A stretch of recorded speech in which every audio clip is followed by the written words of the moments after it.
मुनिवर, मैं रघुवंशी हूं। मेरे द्वार से आज तक कोई रिक्त हाथ नहीं लौटा है। आप तो मेरे पूज्य हैं। कहिए, आप मुझसे क्या चाहते हैं? मैं आपके लिए क्या कर सकता हूं? उन राक्षसों के वध के लिए मैं आपसे आपके पुत्र राम को मांगने आया हूं। मुझे राम दे दीजिए।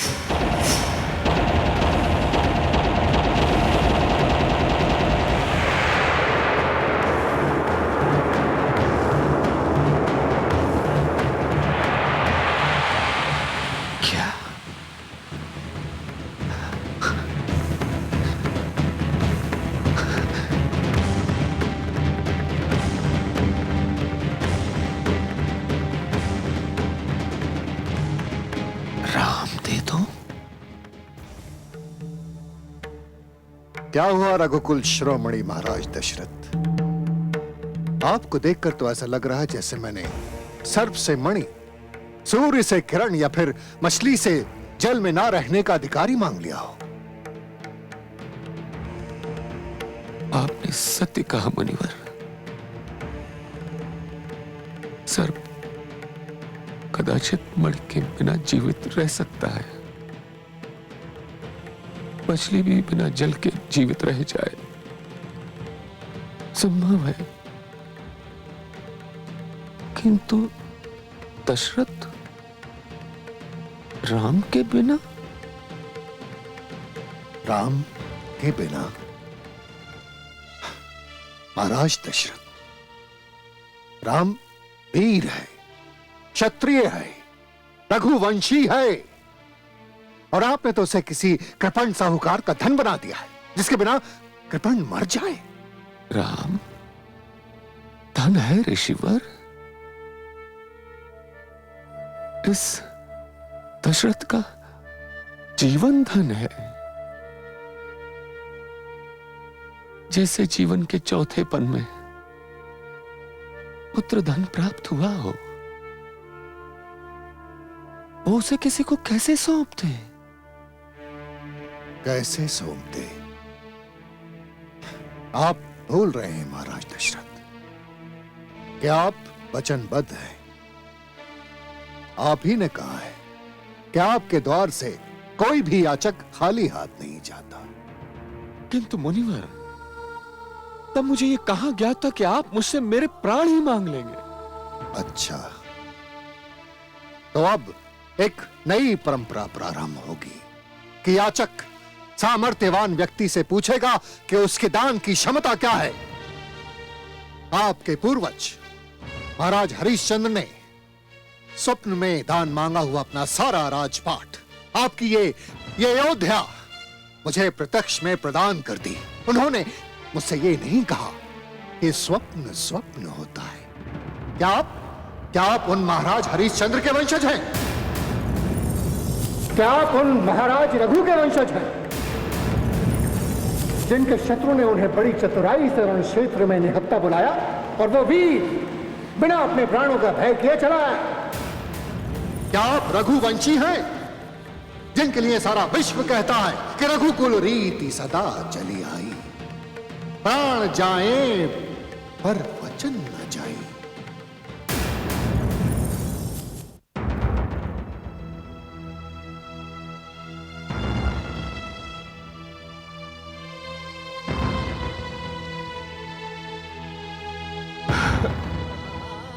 ब्रह्मर्षि,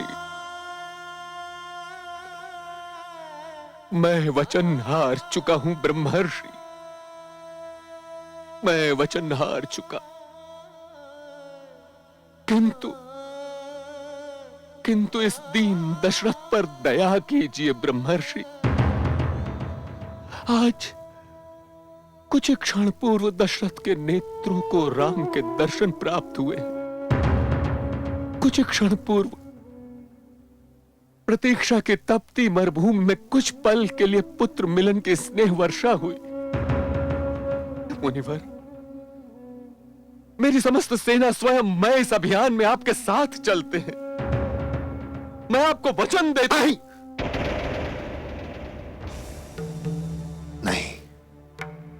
अब मैं कोई और वचन सुनना नहीं चाहता। जो राजा अपने पहले वचन का मान नहीं रह सका हो, उससे दूसरा वचन लूं?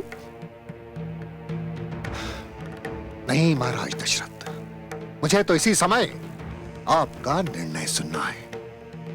क्या आप मुझे राम को देंगे या नहीं? हे प्रजापति ब्रह्मा, हे पालन करता भगवान विष्णु, हे कुल पुरुष भगवान सूर्य, ये कैसी परीक्षा है, ये कैसी परीक्षा है। महाराज दशरथ, इसे आप परीक्षा कह रहे हैं? सत्य तो यह है कि आपके विवेक रूपी चंद्रमा को आप ही के राहु रूपी मोह ने निगल लिया।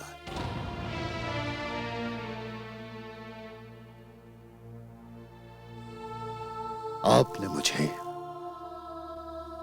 निराश किया है महाराज दशरथ।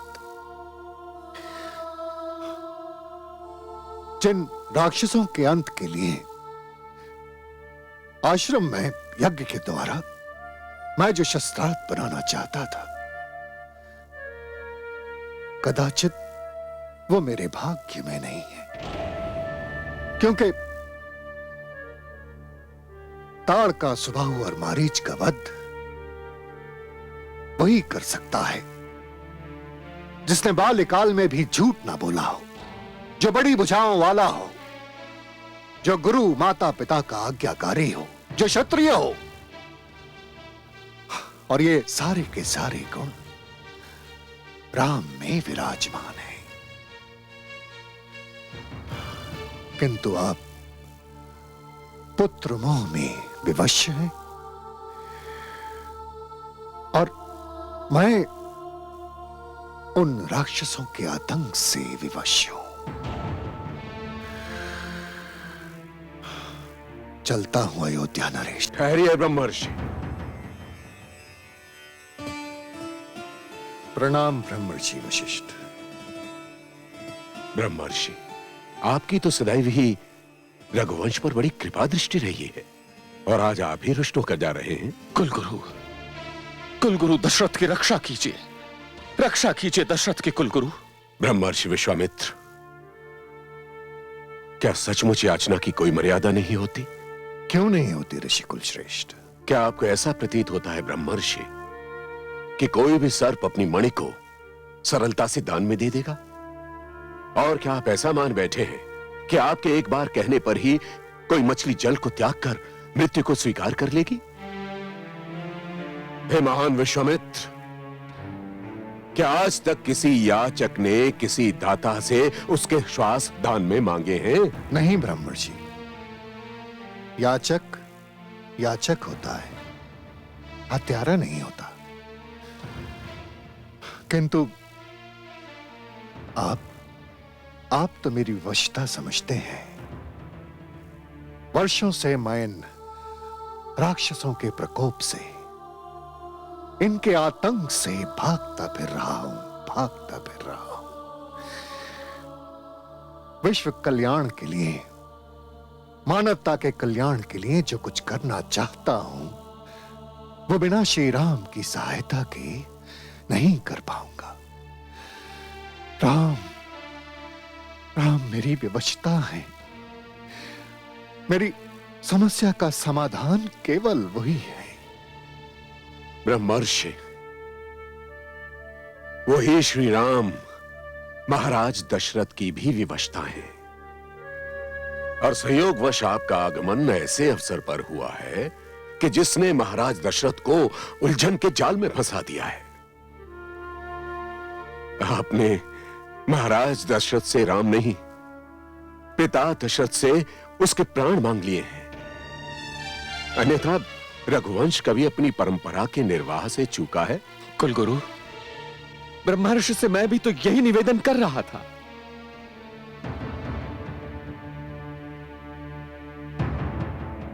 अयोध्या नरेश, कुछ समय के लिए आप राम के पिता से चक्रवर्ती सम्राट दशरथ बन जाइए।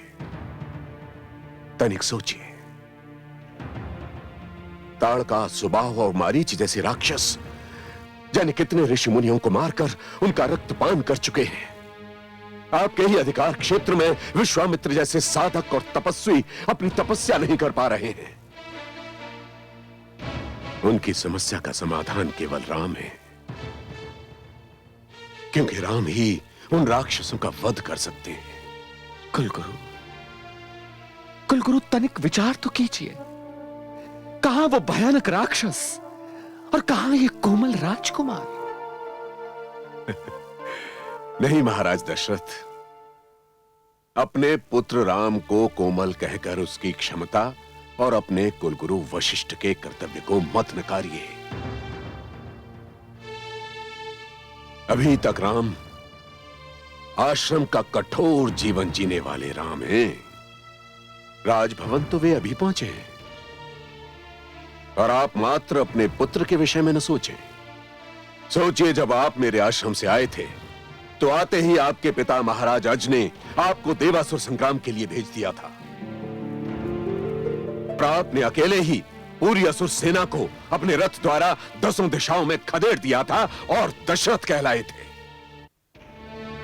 ऐसा प्रतीत होता है महाराज दशरथ कि मेरी शिक्षा के उपरांत भी आपको आशंका है कि राम उन असुरों का वध नहीं कर पाएंगे।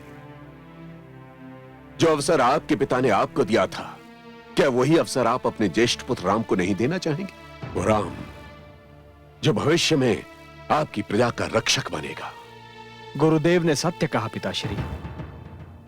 पिताश्री, मुझे अपने भाग्य पर गर्व करने दीजिए पिताश्री, कि गुरुकुल से लौटते ही मुझे स्वयं को एक क्षत्रिय, एक रघुवंशी एवं आपका पुत्र प्रमाणित करने का सौभाग्य प्राप्त हो रहा है। ब्रह्मर्षि,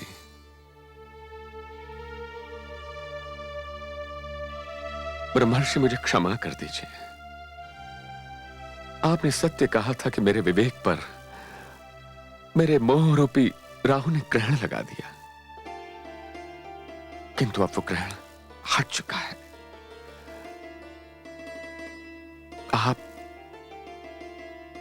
आप मेरे इस पुत्र राम को ले जाइए मेरे राम को। महाराज, धन्यवाद। ब्रह्मर्षि, आयुष्मान भव। महाराज को आने में जैसे ही विलंब हुआ, हम सब ने यही निर्णय लिया कि हम यहीं आपके दर्शन करेंगे, क्योंकि महामंत्री सुमंत ने कहा था कि आप यहां रात्रि विश्राम भी नहीं कर सकते। हाँ महारानी, मैं आप सबसे क्षमा चाहता हूं कि आपके इस पूर्ण चंद्र को अपने साथ ऐसे अवसर पर लिए जा रहा हूं जबकि वर्षों बाद आपकी ममता के आकाश पर उदित हुआ है। गाधि तनय धनु वेद्या पाए, सीखहु राम चरण सिर नाए। धन्य करहु मोहि मुनिवर ज्ञानी, एवमस्तु बोले मुनि मानी। एवमस्तु बोले मुनि मानी।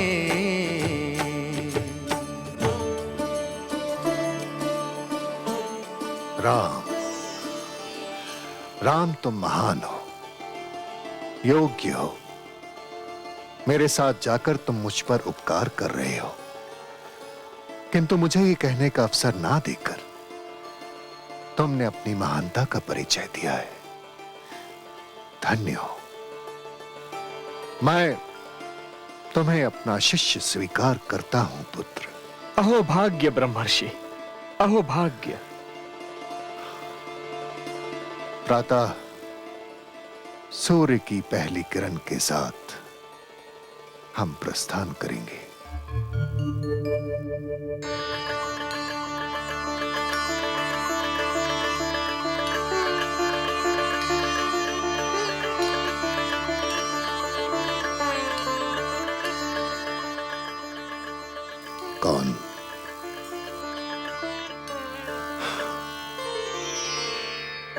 सुमित्रा नंदन लक्ष्मण,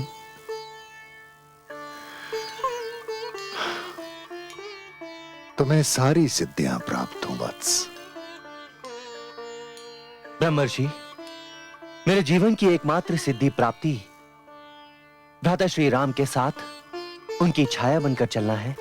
बड़ी सुंदर बात है। अनुज हो तो ऐसा जो ज्येष्ठ भ्राता के पीछे पीछे चले, उनके मार्ग का अनुसरण करे। मैंने आज तक यही किया है। मैंने कल ही गुरुदेव वशिष्ठ को गुरु दक्षिणा में यही वचन दिया है कि मैं भ्राता श्री राम के साथ उसी प्रकार रहूंगा जिस प्रकार शरीर के साथ छाया रहती है। पुत्र, तुम्हारा भ्रातृ प्रेम उदाहरण योग्य है। ब्रह्मर्षि, यदि आपने मुझ पर कृपा दृष्टि नहीं की तो मेरा संकल्प टूट जाएगा, मेरा व्रत समाप्त हो जाएगा। ऋषि श्रेष्ठ, सुमित्रा नंदन, मैं तो किसी भी प्रकार से तुम दोनों भ्राताओं के बीच में नहीं आ रहा हूं। ऋषि श्रेष्ठ, आप मेरे भ्राता श्री राम को अपने साथ वन में लिए जा रहे हैं। जब तक आप मुझे भी अपने साथ आने का आदेश नहीं देंगे, मेरे भ्राता अपने साथ मुझे नहीं ले जाएंगे। वत्स, ऋषि श्रेष्ठ, आपने पिताश्री से केवल मेरे भ्राता को मांगकर मेरे संकल्प को संकट में डाल दिया है। मेरे वचन की रक्षा करें ऋषि श्रेष्ठ, मेरे संकल्प की रक्षा करें। उठो उठो वत्स, तुम भाइयों का स्नेह देखकर हृदय प्रसन्नता से भर गया है।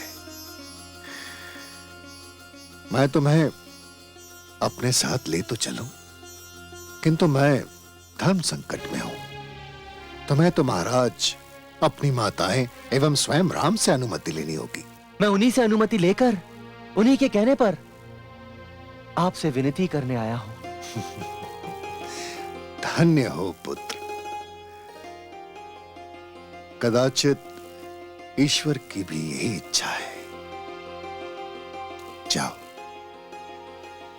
अपने चलने की व्यवस्था कर लो सुमित्रा नंदन। ब्रह्मर्षि, ब्रह्मर्षि, आपका ये उपकार सदैव ऋण की भांति रहेगा। तेजस्वी भव।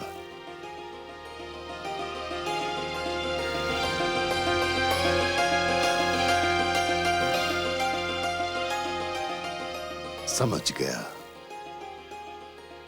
आदि प्रजापति ब्रह्मा, आपका संकेत समझ गया। लगता है राम और लक्ष्मण के हाथों ही उन राक्षसों का संहार होगा।